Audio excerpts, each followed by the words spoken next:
Hola a todos, vamos a continuar con la siguiente clase que va a consistir sobre todo ya en la introducción de lo que es la espectroscopía, pero de ultravioleta visible, ¿no? Ya hoy por hoy ya hemos visto algo del espectro electromagnético, un poquito de sus características, ¿no? Que vimos en la primera clase, ¿no? Y que tiene mucho que ver, ¿no? Cómo interacciona la radiación electromagnética con la materia, ¿no? Que el espectro electromagnético, ¿no? Se clasifican sus longitudes de onda, ¿no? Y que ya vimos cómo se relaciona la longitud de onda con la frecuencia o la energía, ¿no? Pero realmente del fotón, ¿no? Porque el espectro electromagnético está hecho de fotones, ¿no? Eso ya se sabe algo de la cuántica. Y también, cuando escuchemos la palabra espectrofotometría o espectroscopía, es eso, ¿no? Son técnicas analíticas que nos permite detectar, ¿no? O entender cómo la radiación electromagnética interacciona con la luz y dependiendo, como habíamos visto, ¿no? De la longitud de onda, pues ese tipo de interacciones va a cambiar, ¿no? Eso lo vimos en las clases pasadas. Entonces, ahora lo que nos vamos a meter de lleno es esta parte, ¿no? Ya directamente dentro del espectro, ya nos vamos a meternos a la técnica analítica del ultravioleta visible. Entonces necesitamos primero entender conceptos básicos, ¿no? Porque la espectroscopía de UV-Vis es una potente técnica para diversas aplicaciones, ¿no? Y eso es tanto a nivel industrial, a nivel académico, buen cosa, ¿no? También se pueden hacer análisis tanto cualitativo como cuantitativo, ¿no? Por ejemplo, en un análisis cualitativo, pues podemos determinar la presencia de ciertas sustancias químicas, ¿no? El análisis cuantitativo, la concentración, etcétera, ¿no? Pero ahorita lo vamos a ver más de lleno. ¿Qué más tenemos por aquí? Entonces, ya de lleno, es muy importante conocer cuál es la clasificación del espectro de ultravioleta. Porque dentro del UV-Vis, porque yo siempre he dicho UV-Vis, UV-Vis, ahora vamos a ver, dentro de la región de 100 nanómetros a 10 hay algo que se llama ultravioleta vacío. ¿Sale? Esa casi no tiene tantas explicaciones analíticas, ¿no? En esta parte del ultravioleta visible, todavía aquí es una radiación ionizante. ¿Sale? Ya en esta parte, ya aquí ya estamos trabajando con los electrones de valencia, ¿no? Esto ya lo habíamos visto también en la clase pasada sobre las transiciones, ¿no? Al final de cuentas, todo se resume a que llega un fotón, la materia lo absorbe, pasa de un estado basal a un estado excitado. Eso se llama absorción. Y pasar del estado basal, al estado excitado al estado basal se llama emisión. Porque cuando pasa del estado excitado al estado basal, emite cierta radiación. Pero ahorita nos vamos a meter exactamente dentro del espectro de ultravioleta, ¿no? Entonces, se categoriza el ultravioleta vacío. Y dentro de esta región, entre 400 a 100 nanómetros, aquí, ¿sale? Tenemos una clasificación ultravioleta C, ultravioleta B, ultravioleta A, ¿no? Generalmente el ultravioleta B son de los... Es la ultravioleta que nos llega cuando estamos ahí tomando el sol, ¿no? En la playa. Pero es interesante verlo, ¿no? Y ya de la región del espectro visible entre 400 y 780, es donde ya estamos viendo aquí los famosos colores, ¿no? Es ahí donde nuestros ojos es capaz de percibir esta región, ¿sale?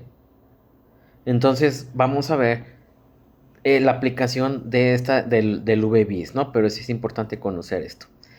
Recordando ahora, ¿no? Como les comenté, que lo que vamos a estar viendo en el ultravioleta visible son el tipo de transiciones que vamos a estar viendo son transiciones electrónicas, ¿no? Son transiciones electrónicas entre un estado basal que vamos a llamar HOMO y un estado excitado que vamos a llamar LUMO, ¿sale? Entonces son las transiciones electrónicas que vamos a estar viendo. Y también vimos que entre estos estados electrónicos también hay estados de menor energía que son los estados vibracionales. Y todavía hay unos de menor energía que son los rotacionales, ¿no? Pero en los niveles vibracionales de esto se va a encargar la espectroscopía de infrarrojo, ¿no? Nosotros nos vamos a meter de los estados electrónicos, transiciones electrónicas, ¿no? Entre niveles electrónicos, ¿no? De los orbitales, que es lo que vamos a estar prácticamente viendo, ¿no? Y vamos a ver que la diferencia de energía entre un estado basal y un estado excitado, pues ya se conoce, es el famoso delta E, ¿no? Que es igual a H nu, ¿no? O podemos decir que delta E es igual a la constante de Planck por la C, que es la velocidad de la luz sobre la longitud de onda, lo que nos indica también estas ecuaciones pues ya no lo deberíamos de conocer perfectamente. Entonces el proceso de excitación en la radiación electromagnética en el rango del ultravioleta visible llega al fotón, está el electroncito, ¿no? absorbe, ¡pum! Se excita, ¿sí? Tiene la misma multiplicidad hacia arriba. Aquí es absorción. Y regresa con la misma multiplicidad, emite, eso se llama emisión. Ahorita vamos a vernos un poquito más de lleno, ¿no? Y esa diferencia entre el estado basal y el estado excitado es el famoso delta E. Y el ultravioleta visible tiene ese delta E capaz de llevar a cabo esas transiciones electrónicas. ¿Sale? Entonces, pues aquí lo tengo. Entonces tenemos el estado basal, tenemos los electrones, ¿no? Ya de la última capa.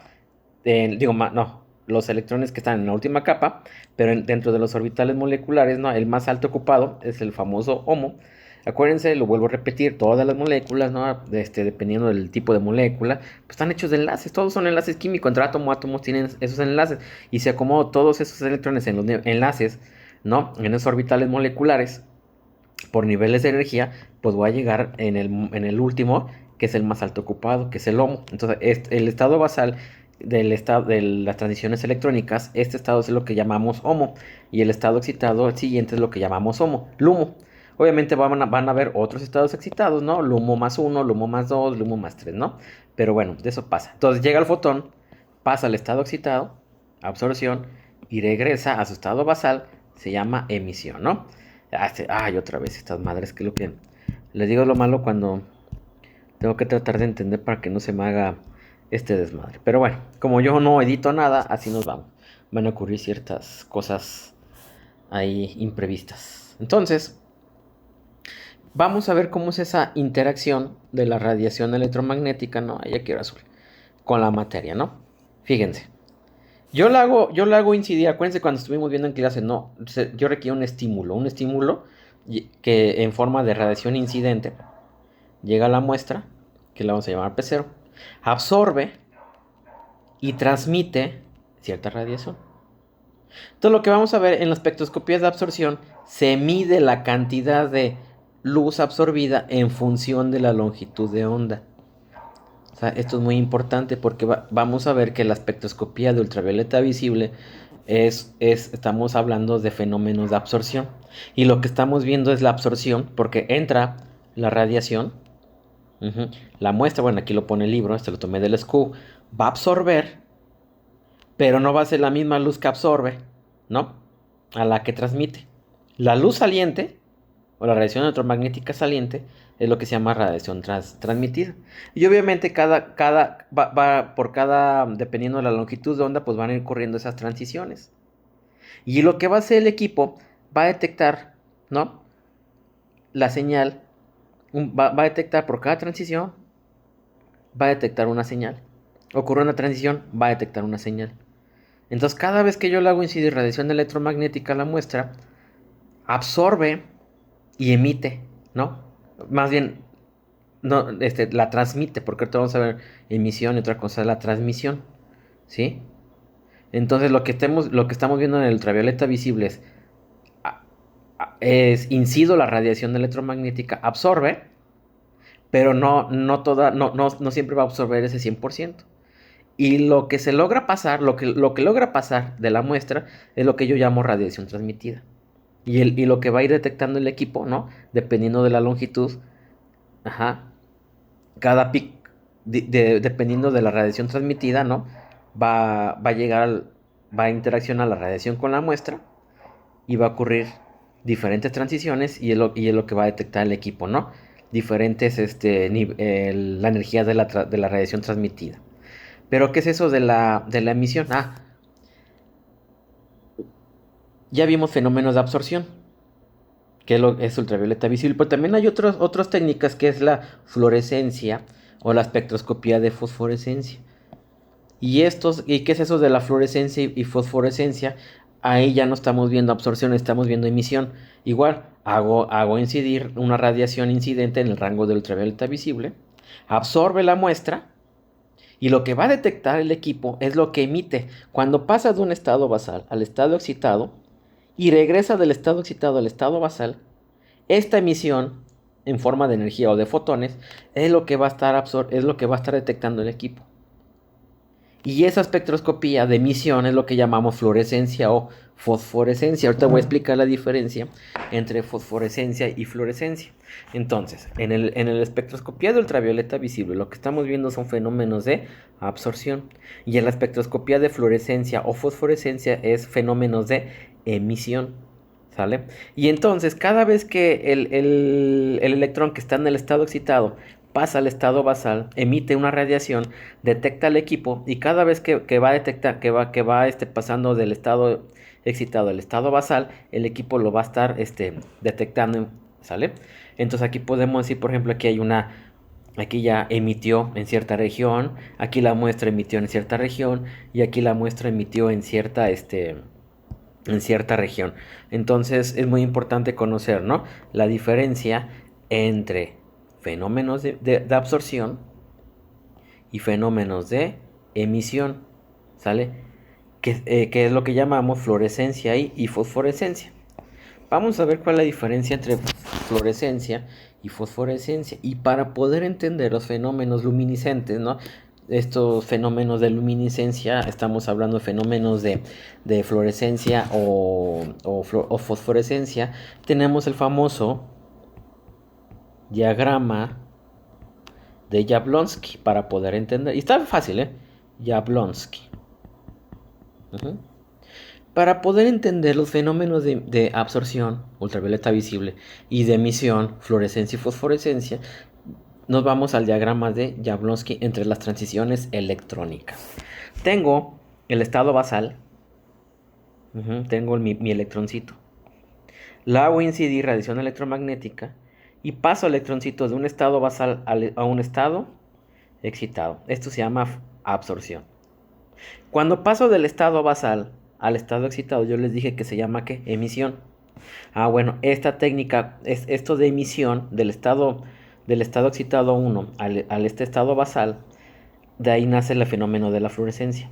La fluorescencia es fenómenos de emisión de un estado excitado a un estado basal. Pero si se fijan, aquí el electroncito pasa en el mismo spin, estado basal, estado excitado, ¿no? Pero puede ocurrir otro fenómeno y es bien conocido entre los físicos, entre los ópticos. Pero resulta que puede ocurrir que este electroncito que está excitado, lo ponemos un asterisco que está excitado, puede ocurrir que pasa a un nivel intermedio entre el estado basal y el estado excitado. Y ese nivel intermedio es lo que se conoce como nivel triplete. Porque resulta que lo que yo les estaba explicando entre estado excitado, entre estado basal, homo y estado excitado, son fenómenos, son estados singuletes. ¿Qué quiere decir estos estados singuletes? Que mantienen la misma orientación del spin, el electrón. Acuérdense que el spin puede estar hacia arriba o hacia abajo. Son cosas de química básica, ¿no? Pero puede ocurrir que como tiene la misma multiplicidad singulete, puede ocurrir un cruce intersistémico para pasar a un estado intermedio, que es lo que conocemos estado excitado triplete. ¿Sale? Y cuando pasa en este estado excitado triplete, cambia la orientación de spin. Y ya estando en este triplete, vuelve a regresar a su estado basal. Esto es lo que nosotros llamamos fenómenos de fosforescencia. También emisión. Son fenómenos de emisión. Nada más que la diferencia entre fluorescencia y fosforescencia, lo vuelvo a repetir, ¿no? Son estos famosos, dependiendo de la multiplicidad del spin, ¿no? Lo vuelvo a repetir, ¿no? Entonces, llega el fotón al electrón, al HOMO. Aquí está. En este HOMO es lo que llamamos estado singulete basal. Ahora ya ven, ya les estoy metiendo ahora otro término, estado singulete basal. Se excita. Sí, puede ocurrir que pasen a diferentes estados excitados, ¿no? S1, S2, S3. ¿Sale? Y una de las preguntas que empiezo a decir, oiga, profe, pero ¿qué pasa si le da suficiente energía para estarnos en el S2, S3? Bueno, cuando pasa eso, rápidamente, eso se conoce, ¿eh? Cuando pasa eso, el electrón ocurre algo que se llama vibración, una relajación vibracional. Emite la energía en forma de calor para pasar al estado singulete excitado 1. Entonces, si se pasa de los estados excitados, esta se relaja, así le llamamos los fotofísicos, así le llaman los fotofísicos, y digo llamamos porque yo me dedico también a esa parte, ¿no? Vengo de un grupo muy fuerte en fotofísica, que es reconocido a nivel internacional, liderada por la doctora Lisa Leiva, de ahí de la Universidad Autónoma de San Luis Potosí, que ella es experta en eso. Entonces, si yo no puedo explicarles esto, pues me doy un tiro, ¿no? Entonces, cuando pasas a estos estados excitados, de mayor energía, lo que hace el electroncito es relajarse al primer estado excitado 1 mediante una relajación vibracional. Esas son, y esta, al estarse relajando, pues libera no radiación, se relaja liberando calor. Pero cuando se encuentra en el estado excitado 1 y pasa directamente al estado basal, singulete 0, al estado basal, emite cierta radiación. Y aquí es lo que estamos hablando de nuevo, fluorescencia. Le digo, estoy repitiendo lo de nuevo, ¿no? Pero, si, vamos a poner en verde.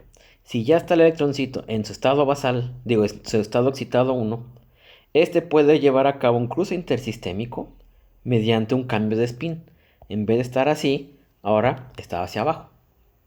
Este es un estado singuletes y este es un estado triplete. Entonces entra a un estado excitado entre el estado basal singulete y el estado excitado singulete 1, entra lo que nosotros llamamos triplete 1. Está el spin en triplete 1 y obviamente como está excitado, pues tiene que regresar a su estado basal.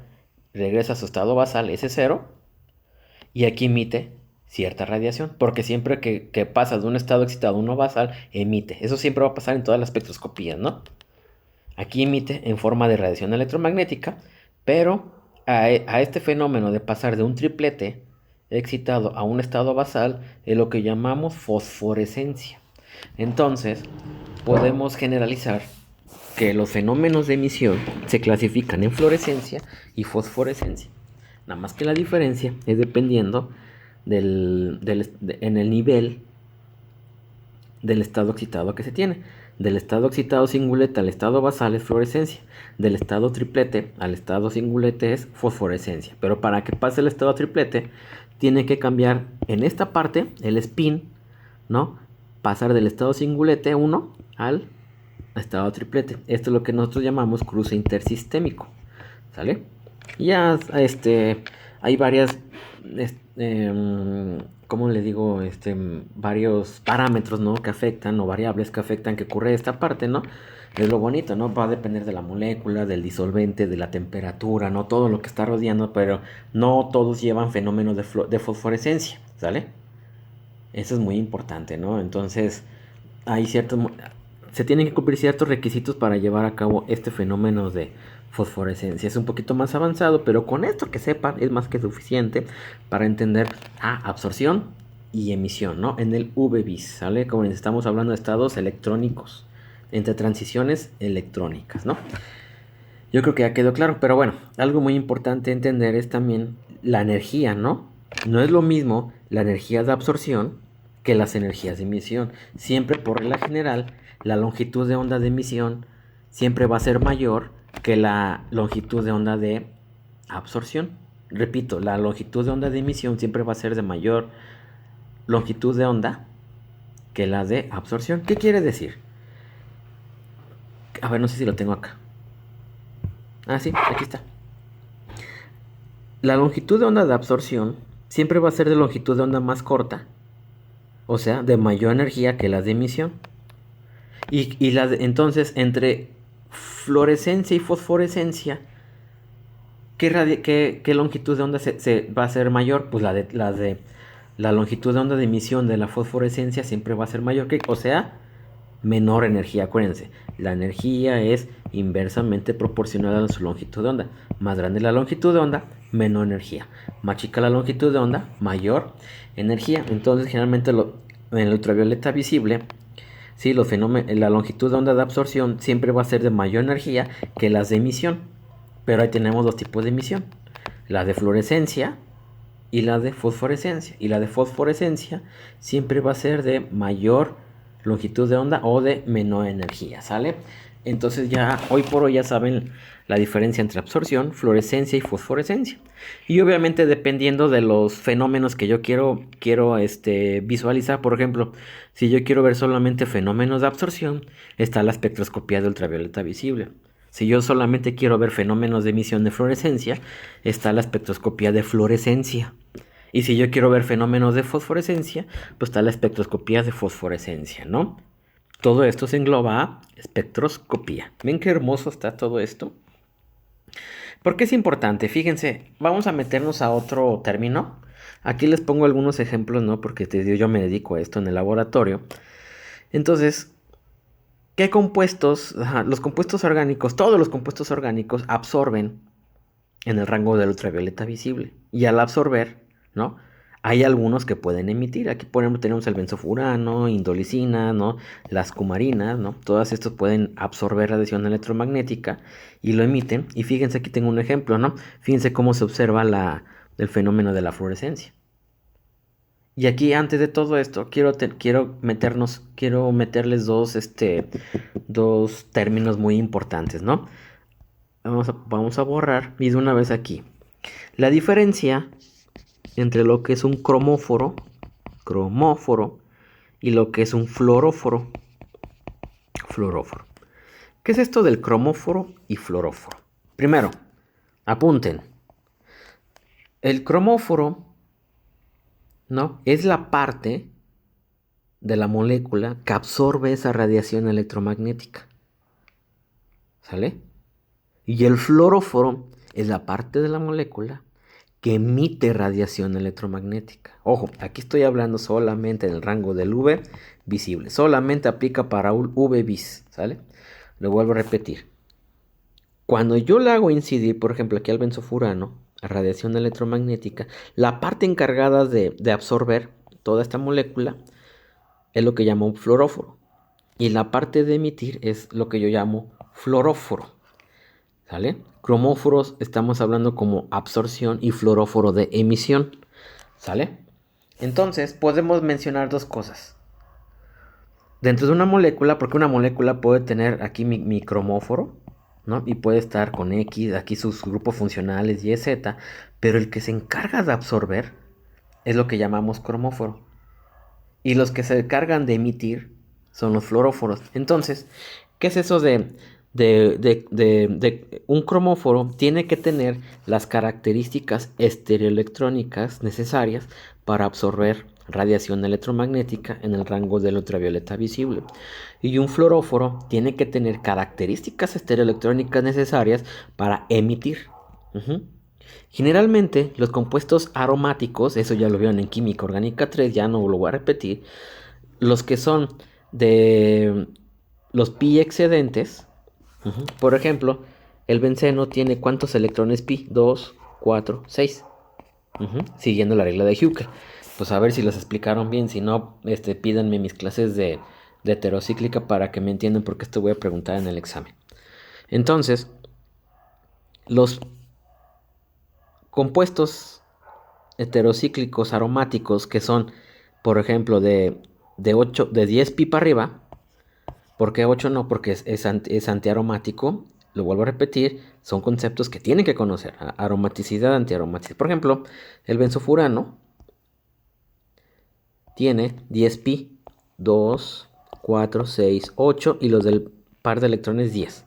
Es aromático, es un pi excedente. Entonces, generalmente todos los pi excedentes tienen las características estereoelectrónicas para emitir radiación y también para absorber. Son buenos cromóforos y también son buenos fluoróforos, ¿no? Entonces ya sabemos la diferencia entre cromóforo y fluoróforo. Pero ahorita, en la parte de aromaticidad y todo, eso se ve en orgánica 3, ¿sale? Hay que entender esa parte. Entonces, regresando, como a mí me interesa la espectroscopía de UV-Vis, ¿no? Que estamos viendo en la espectroscopía de UV-Vis, estamos viendo fenómenos de absorción, ¿sí? Y lo que estamos viendo son transiciones electrónicas. Vamos a ver cuáles son las transiciones electrónicas más comunes en la espectroscopía de UV-Vis, ¿no? ¿Cuántos HOMO puede tener? Bueno, existen tres orbitales moleculares de baja energía, que son los de basal. Tenemos orbital molecular sigma, los pi y los n. Y tenemos orbitales moleculares excitados, ¿no? Energías de niveles excitados que le vamos a llamar pi excitado y sigma excitado. ¿Sale? ¿Qué es esto de sigma? Nomás para recordar, si no hay que retomar otra vez la química básica, ¿no? Porque esto es química instrumental, ya se vio. ¿Cómo se forma un enlace sigma? Traslapio de un orbital s atómico entre un orbital s atómico les da un orbital sigma. P con P, orbital atómico P con P, les da un orbital molecular pi. Es aquí donde muchos me fallan porque no tienen la química orgánica básica necesaria para poder entender y comprender este tipo de transiciones electrónicas. Esto ya no me voy a meter. ¿Y qué son los N? Pues cuando hay, por ejemplo, los electrones no enlazantes, por ejemplo, el alcohol. Aquí está, el alcohol tiene sus electrones, por ejemplo, el del éter, perdón. Estos son, estos electroncitos, ¿no? Este par de electrones se encuentran en un orbital N, no enlazantes, ¿sale? Aquí está el orbital sigma, o por ejemplo un doble enlace. Aquí es un pi, aquí estaría el orbital molecular pi. Y aquí los sencillitos son los sigmas, ¿no? Pero cuando hay electrones no enlazantes, o también por ejemplo las aminas, aquí se encuentran en un orbital de n, ¿sale? Entonces, si yo clasifico todos estos niveles energéticos, ¿no? Pues los voy a clasificar de menor energía a mayor, teniendo los sigma, los pi, y entre los estados excitados basal, entre el estado basal y el estado excitado tenemos el orbital n, ¿ok? Entonces, habiendo entendido cuáles son las transiciones electrónicas, o sea, los niveles electrónicos que vamos a estar viendo en el ultravioleta son sigma, pi, n, pi excitado y sigma excitado. Entonces, puedo tener electroncitos en el sigma, en el pi o en el n. Entonces, cuando yo le aviento radiación electromagnética, puedo excitar un electrón en el orbital n, un electrón en el orbital pi o un electrón en el orbital sigma. Obviamente, ¿de qué va a depender que le llegue aquí, que le llegue acá, que le llegue acá? Pues dependiendo de la energía del fotón. Entonces, ¿cuántos tipos de transiciones electrónicas en el ultravioleta vamos a tener? Vamos a tener 5. Lo que nosotros llamamos N sigma de antienlace. La primera es N sigma de antienlace. La otra es N pi de antienlace. Lo que llamamos pi pi de antienlace. Lo que llamamos sigma pi de antienlace. Y lo que llamamos sigma sigma de antienlace. Esas son las 5 transiciones electrónicas más comunes que vamos a estar viendo en la espectroscopía de ultravioleta visible. ¿Ok? Por eso les digo, me lo fui llevando de la mano. Aquí ya meto un poquito más de complejidad, ¿no? Pero aquí hay que saber química orgánica básica. Entonces, entre los niveles basales, los estados basales para entender ultravioleta visible son, vamos a repetirlos. Los sigma son los electrones que se encuentran en los orbitales moleculares sigma. Los pi, de mayor energía que los sigma, ¿no? Que se van a encontrar en el sistema de dobles. Los carbonilos, por ejemplo, que hay un sistema pi, ¿no? Los electrones no enlazantes, como estos, el carbonilo, ¿no? Y los estados excitados que van a estar involucrados en la espectroscopía de ultravioleta visible son los pi de antienlace y sigma de antienlaces, ¿sale? Estos ya se conocen, es bien conocido y son los estados electrónicos más importantes. El pasar de aquí para acá, de aquí para acá o de aquí para acá es lo que llamamos, lo vuelvo a repetir 1.000.000 de veces, transiciones electrónicas. Entonces existen 5 transiciones electrónicas muy común en la espectroscopía de ultravioleta visible. Que aquí, acuérdense, la espectroscopía de ultravioleta visible son fenómenos de absorción. Entonces yo me estoy enfocando solamente en fenómenos de absorción. Puede ocurrir, lo vuelvo a repetir, N sigma, N pi, pi pi, sigma sigma. Ahora, y sigma pi. Dependiendo, ¿no? Entre más grande es la diferencia entre estado electrónico, pues el delta E es más grande, mayor energía. Por lo tanto, ¿Qué podemos ver de entrada aquí? ¿No? Vamos a borrar esto. Vamos a analizar esta parte. ¿Qué podemos ver aquí? ¿Quién sería de las transiciones la de menor energía? Ah, pues esta, la NP, de la de menor energía. ¿Y quién sería la de mayor energía? Sigma sigma o sigma pi. Este es sigma pi. Entonces la de sigma sigma, esta. Dentro de los 5, la de menor energía es NP y la de mayor energía es sigma sigma. ¿Qué quiere decir? ¿Quién requeriría mayor energía para pasar de sigma sigma? Pues esta, transición. Y de menor energía, ¿quién sería? La NP de antienlace. Por lo tanto, vamos a ver más adelante que un espectro, lo que voy a estar viendo, es una gráfica en donde aquí veo unidades de absorbancia con longitud de onda. Entre más baja la longitud, generalmente va a ir de 180 hasta, creo que son 780 o 680, ahorita no me acuerdo. Este que es el ultravioleta. Entre más baja es la longitud de onda es mayor energía. Entre más grande es la longitud de onda es de menor energía. Entonces, ¿quién va a requerir mayor energía para pasar de... Bueno, ¿quién va a requerir mayor energía entre estos 5 estados electrónicos? Sigma, sigma, porque el delta es más grande aquí. ¿Quién es la que va a requerir menor energía? Pues la NP, ¿sí o no? Entonces, por ejemplo, si yo viera, por ejemplo, que nada más tuviera, pues nada más pueden ocurrir dos tipos de transiciones, NP y sigma sigma, y yo en el espectro veo un pico así, y luego uno de acá, de longitud 2 y longitud 1, ¿quién es de mayor energía? Pues esta, que correspondería a sigma sigma. Y la de menor longitud de onda, la de mayor longitud de onda, menor energía, pues sería la de la transición de menor energía. ¿Sale? Por eso es muy importante siempre recordar, energía es inversamente proporcional a su longitud de onda. Entonces aquí son los 5 tipos de transiciones, ¿sale? ¿Qué más tenemos por aquí?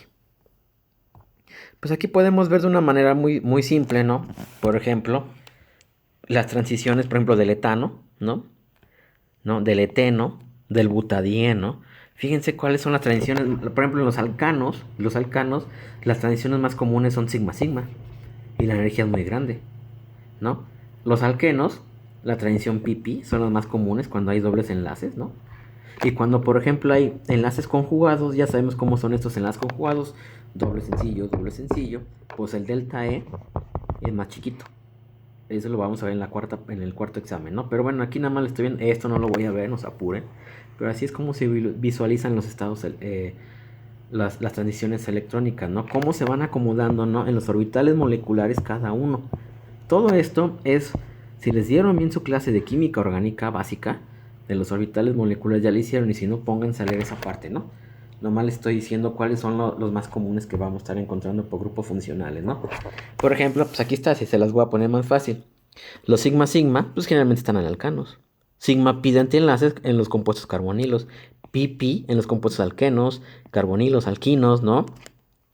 Todos los que tengan doble o triple enlace, ¿no? O por ejemplo los nitrilos, ¿no? Los N-sigma, generalmente los da N, acuérdense, son los no enlazantes, ¿no? Por ejemplo, todos los que tienen átomos de oxígeno, nitrógeno, azufre, los halógenos, ¿no? Los N-pi son muy comunes en los compuestos carbonílicos, ¿sale? Entonces, si se fijan, entonces ya nos vamos metiendo más hacia la química orgánica de todas esas transiciones electrónicas que vamos a estar observando en el ultravioleta visible, ¿no? Entonces, qué hermosura, ¿eh? Esto es una hermosura, ¿no? Pero por eso les dije, para pasar aquí se requiere química orgánica. Yo ya no voy a pasar, hay que entender todo esto de los orbitales atómicos y orbitales moleculares, ¿no? Aquí les pongo otro ejemplo, ¿no? Por ejemplo, fíjense todas las transiciones electrónicas que tienen estos grupos funcionales, ¿ok? Y voy a preguntar en el examen, pues obviamente otra vez química orgánica. Entonces hay que retomar toda la química orgánica, ¿no? De grupos funcionales, ¿no? Esto que es un ácido carboxílico, los ésteres, las amidas primarias, los alquenos, los alquinos, los nitros, etcétera, ¿no? Y aquí podemos ver todas las transiciones. Entonces, ¿qué les había comentado en el ultravioleta visible? ¿Qué nos permite ver el ultravioleta visible? No los grupos funcionales, sino los tipos de enlaces que están presentes en los grupos funcionales. Puedo ver enlaces sencillos, dobles enlaces, triples enlaces, electrones no enlazantes. Todo eso lo puedo visualizar en el ultravioleta visible. Repito, el ultravioleta visible son fenómenos de absorción y la fluorescencia y fosforescencia son fenómenos de emisión, que son que eso se engloba en fenómenos luminiscentes, ¿sale? ¿Qué más tengo por aquí? Entonces, la luz visible y ultravioleta, ya lo vimos, producen las moléculas transiciones electrónicas de baja energía a otros de energía superior. ¿Quiénes son las de baja energía? Ya las vimos, ¿no? Los que van a estar los sigma, los pi y los n. A energía superior, ¿quiénes son? Los sigma de antienlace y los pi de antienlace, ¿no? ¿Qué más tenemos por aquí? Espérenme. ¿Qué más tenemos por aquí? Entonces, cada transición que yo voy viendo entre estos niveles lo voy a registrar en un espectrofotómetro o también acuérdense, o un espectrómetro. Espectrómetro es el equipo, ¿no? En forma de picos que representa la frecuencia de la radiación de cada transición. Y ya nosotros vamos a estar viendo más adelante, ahorita les voy a enseñar estos famosos picos, ¿no? Otra vez. Aguántenme. Que todo esto no lo voy a editar porque no tengo tiempo de editar. Bueno, esto ya lo vimos, ¿no? La espectroscopía permite también la presencia también de la naturaleza de los enlaces, ¿no? Y bueno, así es como podemos estar viendo dependiendo de los átomos o moléculas o iones que todos esos se absorben, obviamente en diferente longitud de onda. Y cada pico, por ejemplo aquí el vapor de sodio, tiene dos transiciones, ¿no? ¿Sí? Quiere decir que aquí absorbió una de mayor energía, menor longitud de onda, y una de menor energía, mayor longitud de onda. El benceno, ¿cuántas transiciones tiene el benceno, no? O también influye mucho en el disolvente, ¿no? ¿Sale? Entonces, también vamos a ver entonces, de manera general, lo que yo voy a ver en la espectroscopía ultravioleta visible, cada transición electrónica que está ocurriendo, yo la voy a grabar en un equipo. Y ese equipo me va a dar una gráfica. Y esa gráfica, todas las gráficas que me dan los equipos, ¿ok? En unidades de absorbancia con longitud de onda, es lo que yo llamo espectro. Entonces, cuando ustedes ven, a ver, enséñame el espectro de ultravioleta visible. Entonces es la gráfica que me va a relacionar unidades de absorción con longitud de onda. ¿Sale? O en nanómetros, ¿sale? Porque yo estoy viendo ultravioleta visible, ¿sale? Y aquí está. Otra vez lo vuelvo a repetir. Estas son las 5 que me interesa que se aprendan de memoria. Las 5 transiciones electrónicas presentes, ¿no? En el ultravioleta visible. ¿Vale? ¿Y quién es la de menor energía? NP. ¿Quién es la de mayor energía? PP. ¿Qué más tengo por aquí? Simplemente ir recordando todo esto, ¿sale? Otra vez. Tengo que ver la manera de hacerlo más rápido esto porque si no. Aquí está. Listo. ¿Qué más tengo por aquí, no? Aquí está un ejemplo, ¿no? De